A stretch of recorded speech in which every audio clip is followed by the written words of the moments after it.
nga bëgg ma yow. loolu duma la ko forcer mais nga respecté ma loolu force la. ah les forts ne respectent que les forts. dëgg la de kenn du ko respecté.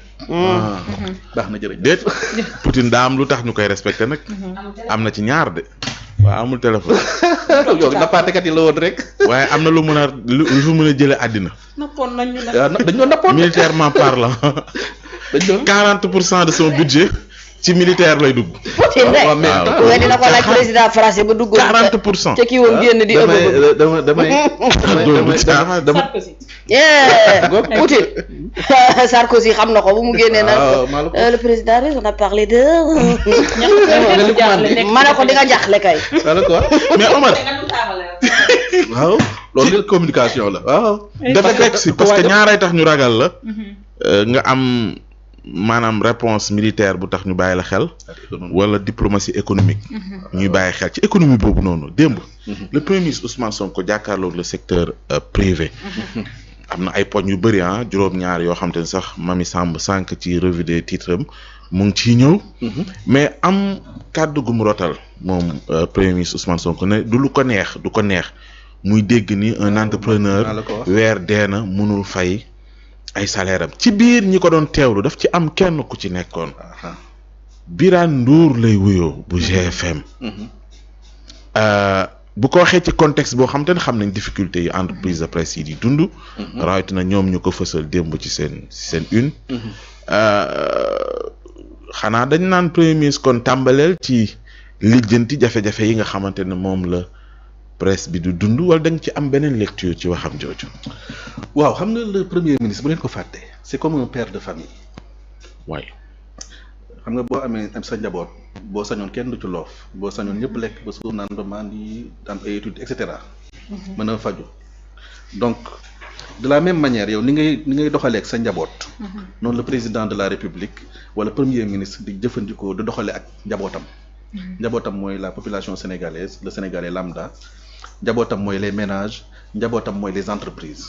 comprendre léegi nag boo fekkee da nga ko bëgg a spécifier ci entreprise de presse yi. man li may wax benn la ci ñoom rek. xam nga benn la ci ñoom man ci ñoom laa bokk. moom sax dafa mel ni BTP la doon wax. yow yaa ko BTP waaw da ca teewoon waaw. BTP ndax daa amoon waa presse bi ñu ci teewoon. Ousmane BTP la doon wax. mu retiré sama attention. yow yaa ko yóbbu ci presse bi. waaw parce que damaa gis kenn ci presse bi ku fa teew. naa ko gérer t'inquiète. léegi loolu yaa ngi ci fulla nag. nga nekk baax na. waaw BTP entreprise yi. te sax du ma la sax tontu directement xam na laa la tontoo. indirectement comme ni mu la ko defee. waaw mais dama koy sore sax dem ci rapport d'exécution budgétaire doog di ñëw foofu. waaw loolu dara la gàtt parce que ñu bëri dama koy gàttal sax xam nga ñu bëri dañuy leeral rapport d'exécution budgétaire bi. bourrer les Sénégalais de chiffres finalement da nga leen di mujjee lëndëmal léegi nag un spécialiste bokkut ak un journaliste il relate les faits. un spécialiste il analyse il interprète les faits n'est-ce pas. xam nga rapport d'exécution budgétaire xam nga budget wax naa ko la répétition est pédagogique mooy c'est l'estimation des ressources et des dépenses d'une structure en général wala boog de l'État maanaam xayma la nekkul ni xaalis boo xamante ne daf fi tege léegi budget boobu maanaam dafa mel ni dañoo fixer l'objectif ministre des finances ni ko yow da nga am objectif de recette mobilisation des recettes waaye itam da nga am objectif d'optimisation des dépenses xam nga li ma bëgg a wax. optimisation des dépenses mooy fexe ba ñu atteindre suñuy objectif à moindre coût c'est l'efficience budgétaire. c'est de l'ingénierie budgétaire. on a 100 000 francs wax ju la dañ lay jox budget 100 000 francs rek tout à coup da ngay créer ay dépenses yoo xamante ni 100 000 francs yi daal foog nga lekk ko ba mu jeex. léegi nag ñoom dañoo changer logique de résultat mooy ñun kat les 100 000 francs yu ñu alloué dinañ ci atteindre suñu résultat te duñu consommer les 100 000 francs la gestion axée sur les résultats. donc bi ñu defee loolu ñoom seen kii bi dafa jur ay résultats recettes budgétaires yi ñu mobiliser dafa yokk te boo koy comparer da nga koy comparer avec la même période de l'année dernière. am na un bond de 175,3 milliards loolu c'est à saluer loolu dafay tekki ni suñu service de recouvrement yi am nañ benn dynamisme bi bu ñu am n'est-ce pas ñu ni dépenses yi dafa bëri dépenses yi dina bëri parce que wax nañ ko ba tey fonctionnement mooy tax mu bëri. waaw léegi dépenses yooyu bëri day justifier le plan de redressement bi nga xamante ni Ousmane Sonko da la ko moom la doon présenté démb waaw.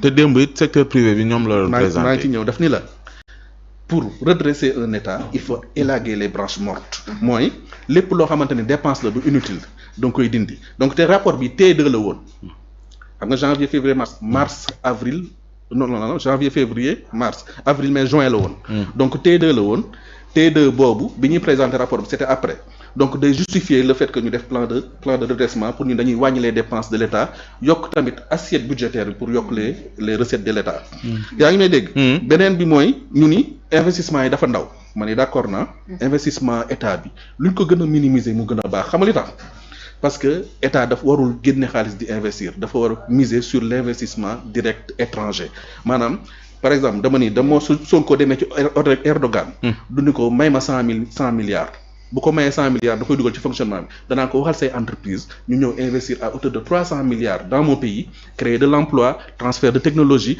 ba pare booster l'économie de mon pays xam nga li ma bëgg a wax l'État on ne travaille pas avec son argent on travaille avec l'argent des autres comprendre donc ci tënk loolaa lay tënkal ci plan de redressement bi ñu mën cee jàpp dynamisme des recettes ñu mën cee jàpp les dons faibles dafay traduire tamit la politique du gouvernement mooy politique de souveraineté wax naa la léegi ku la mënal tàllaluñ loxo ñun partenariat public privé la ñu woote li ñuy woote mooy IDE mooy investissement direct étranger. lu waral au nom de la transparence ñu élagué lan la primature ak présidence ak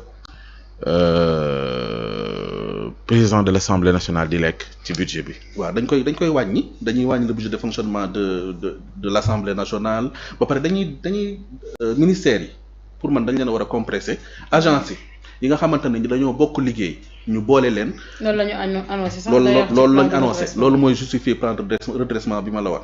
léegi nag plan de redressement boobu ñu wax pour être cohérent ba tey yokkul impôt yi Ousmane Sonko mu ngi ko doon rappeler démb maa ngi ñëw ci sa question bi. mu ngi koy rappeler démb les chefs d'entreprise da ngaa tontuwul bii. mu ngi doon rappeler chef d'entreprise bii ma mujjee laaj kay nga tontu. fa laa ñëw.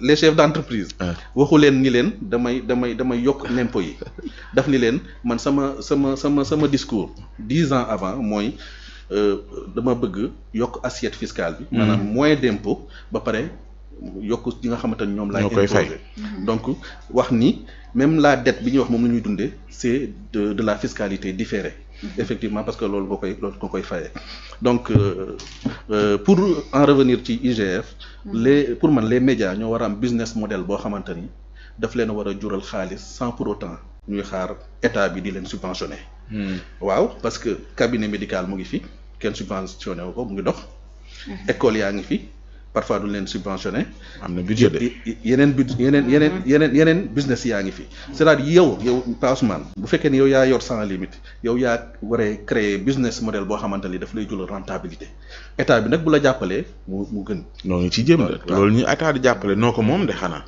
waaw yéen a ko moom mais da ngeen ko bokk ak ñeneen.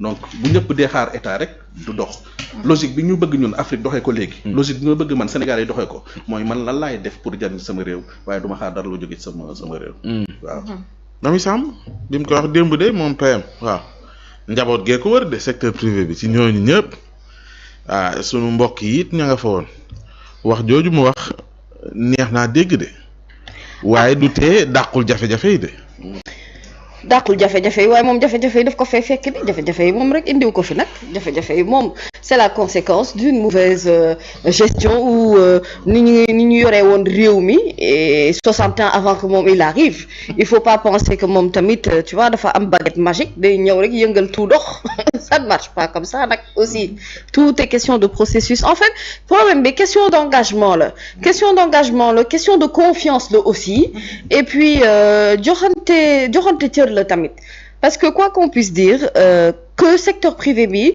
mu war a comprendre ne gouvernement bu bees bi amul intérêt tout simplement à ce que ñu suuxat leen parce que suuxal secteur privé ci réew loolu